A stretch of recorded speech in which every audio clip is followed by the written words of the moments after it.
President.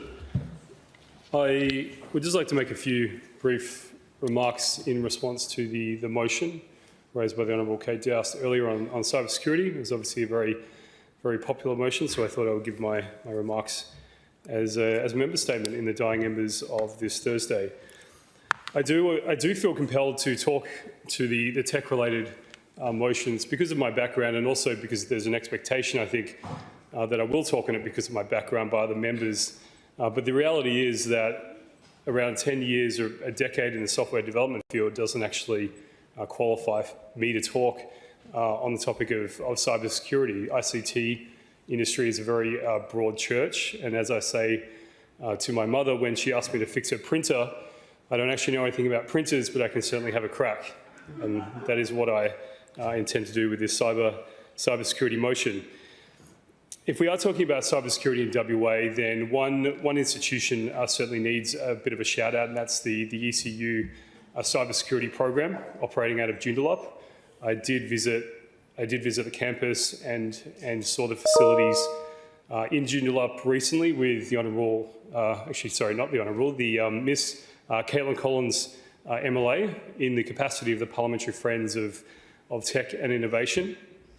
And this cybersecurity program is producing around, I believe it's about 20% of the cybersecurity graduates in Australia, and they're actually producing them to a very high calibre. They are world leading. And I think that is a bit of a double-edged sword because of the desirability of these candidates. It means that they are being, in a sense, sort of snapped up by other jurisdictions around Australia and around the world, and these graduates are chasing other opportunities and golden handcuffs in other areas to the detriment of WA. So I think this is one area where the WA government can play a role in trying to emphasise the importance of cybersecurity and ensure that we have the opportunities here to attract and to keep these graduates in WA so we can learn from their expertise. And certainly we are more resilient to the online attacks that are growing at a daily rate. When we talk about cyber, there is someone, individual I'd like to just give a quick mention to, and that is Cecilia Rollinson from CyberWest, CyberWest is based out of, in that Joondalup precinct, who is a big advocate in this space, who recently hosted a very successful conference on cybersecurity, and certainly should be commended for the work that she's doing. And the last point I'd just quickly like to talk about, and it is a very big topic, and I've certainly spoken on it previously, and it was mentioned by the Honourable Kate Doust around data privacy. And when you talk about cybersecurity, data privacy is an aspect that needs to be addressed as well, and the Honourable Member mentioned the need to have a robust legislation in place around data privacy, because there is a saying in cybersecurity, it's not if you're going to be hacked, it's when.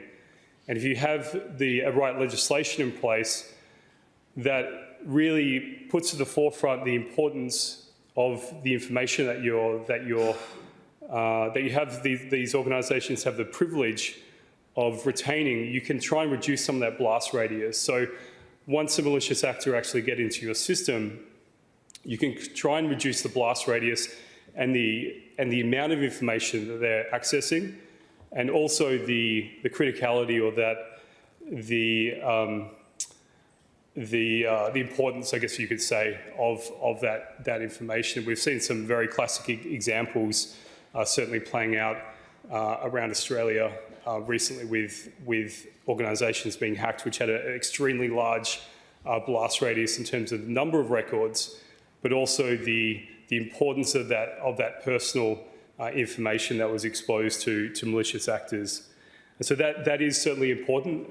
In WA, we are still, and I've mentioned this previously, and I won't get on this pedestal too much now, but we are the only jurisdiction without uniform data privacy laws governing the public sector and how they classify, store and handle private and personal information of West Australian citizens. And I believe that there is a consultation paper that has been released in response to community feedback about the data privacy, the potential data privacy legislation that is tucked away in the Attorney General's desk. The honourable member mentioned those golden words about GDPR, the General Data Protection Regulation, which is considered the golden standard in this place, and it was mentioned in the consultation paper, and hopefully it becomes a reality when we do see this legislation, hopefully very, very soon.